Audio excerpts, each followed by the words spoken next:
Obviously, very, very disappointing outcome. I thought the first half, I thought the football game was very competitive. I thought we played really hard, and obviously the mentally weak part of it, we gave up a big play. We went at the 3-and-out on offense, and then we gave up a big play on defense that I thought it changed the momentum of our sideline, and that's the biggest challenge right now. 3 years ago when I took this job, the challenge of fixing this program was mighty. That has not changed. The sky's not falling in. I mean, we're not going backwards. We were competitive in the last 4 games up until tonight, and had we won the UNLV or the Wyoming and made enough plays to have a victory in one of those, the outcomes, obviously the mental aspect of it is better, and that did not happen. Obviously didn't happen last week, and I thought they prepared to give themselves a chance, and they played like it in the first half. But you've got to be realistic. We started 4 true freshmen. We started a quarterback that's been here since late July that is going to be a really, really good player and did some good things tonight. Obviously missed some reads, but he's got an opportunity to be a really good player over the next 2 years. We're still building this, and people can say their excuses. They can say whatever they want. We've got some really good young football players, and here's going to be the biggest challenge: is getting them to stay here with the day of the transfer portal and all those things. Some of them will have other opportunities. I think we have a really strong core of young kids, and we're going to continue. And then obviously you've got to replace the ones you lose in recruiting to give yourself a chance. But we've still got a lot of right things going in the right direction, and it's why I took this job. It's why I'm here, and the direction we're headed. So go ahead, ask any questions you want. Go ahead, Van. The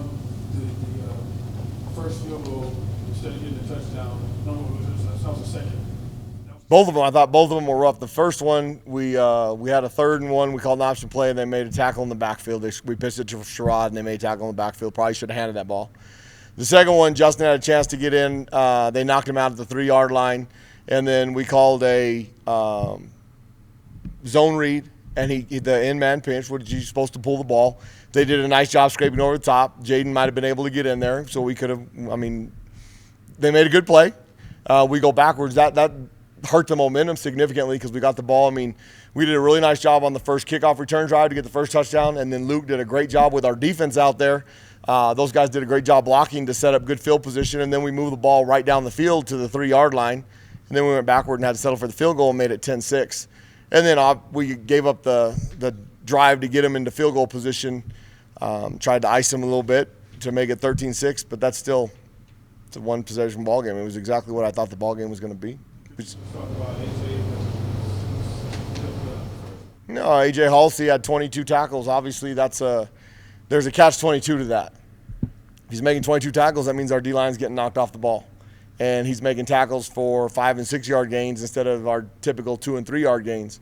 Now, he did have some at the line of scrimmage for 2- and 3-yard gains. He made a couple plays, nice plays in coverage, had a really nice return on his interception, which we had to settle for another field goal. But A.J. Halsey, Bryson Taylor, Zach Morris, Jermarius Lewis, those 4 guys in, 22, 23, 24, and 2025, we're going to have, like we had when we had DeAndre Wright and Glover Quinn, we're going to have a potential of 4 or 5 guys that are going to play in the NFL in that secondary. And they're getting a lot of live reps right now. They're not big enough. They're not strong enough. The game is a little bit faster than what they are, but they're getting better in front of your eyes. It's just we give up big plays because of it. And A.J. Halsey, now he might be big enough. He's 220 pounds. Why he was able to have 22 tackles. But those guys playing 12 games, we got 4 left. They get beat up. And we'll have a chance if the biggest challenge right now is going to be the mental aspect of this, because when you lose 4 games, it's hard to keep putting everything you have into it. And they are putting everything they have into it. And then we get an outcome like this. It makes it hard to continue down that path. But the mantra of our program is effort, attitude, and want to. Nobody can take that from you unless you let them. What went into the decision to start Justin, and how would you evaluate? Obviously, we're going to have to watch the tape to get a true evaluation. There were some during the game stuff that I saw live that he made misreads on, but that's going to happen in the first game. We're going to continue forward with Justin as our quarterback because I think through practice and all those things, he gives us the best chance to win. Obviously, 136 yards of offense ain't good enough. 86 in the first half is misleading because we had 5 possessions and 2 of them we had very good drives. They were short fields because the special teams guys did a really good job. Threw the ball, hit and miss. I mean, made some decent throws in the second quarter right there. Had one, if Jaden Holoby had one go off his hands, that had potential to be a really big play. So he put the ball in the right spot and did some positive things. Obviously, some things that we're going to have to fix between now and Utah State, which the bye week really can't come at a better time for us. Hopefully, we'll get Ray Luatele back at the end of for Utah State. We'll get Issei Matatuia back for Utah State. Dion Hunter is pretty beat up and needs those 2 weeks. CJ James should be back for Utah State. We can finally get Jordan Porter full speed and healthy. He played a little bit tonight, but you can tell he's still not full speed. So the next 2 weeks will be significant for the remaining 4 games because we'll have a chance to get some key players back. We lost a couple of our best players on defense to season-ending injuries with Tavian Combs and Alec Marenko, DJ Wingfield, our right tackle, and having to put Tavian out there. So those things are obviously affecting our football team, but the bye week couldn't come at a better time to get those guys back to help Justin continue to move forward, especially on the offensive side with 2 starters out in Issei and CJ. Go ahead, Brandon. Really, since the beginning of the season, you envisioned more deep throws within the offense. Where do you guys need to improve to get more of those plays, within the rotation? Well, that's a very detailed answer. A combination of places. Starts with recruiting. We need more guys that can stretch the field and get open. We need to protect a little bit better. I thought we protected Miles 2 games ago really well. And then we lose CJ and we lose Issei, which made a big difference. I don't think Justin had a ton of time to throw on a couple of them tonight, and the couple he had a chance to put the ball in some of those spots. Elijah Queen had a couple nice catches. Deuce Jones had a nice catch there at the end. Getting those guys opportunities to get open, and then we have to continue. I mean, we run the ball okay inside. We got to set things up off of those things. Obviously, the option stuff, we're not – I mean, Justin had a couple missed reads that if we can get a couple of those popped early, and it's about getting better at it. But we got to be able to hone in on the things that Justin's really good at and give our team the best chance to be successful. How did you feel about special teams tonight? Did they seem like – Thought they played really hard. Thought they covered punts really, really well. I thought Remigio was very dangerous. Nico Remigio, number 1, their punt returner and kickoff returner, was the best one that we've gone against coming into this game this season.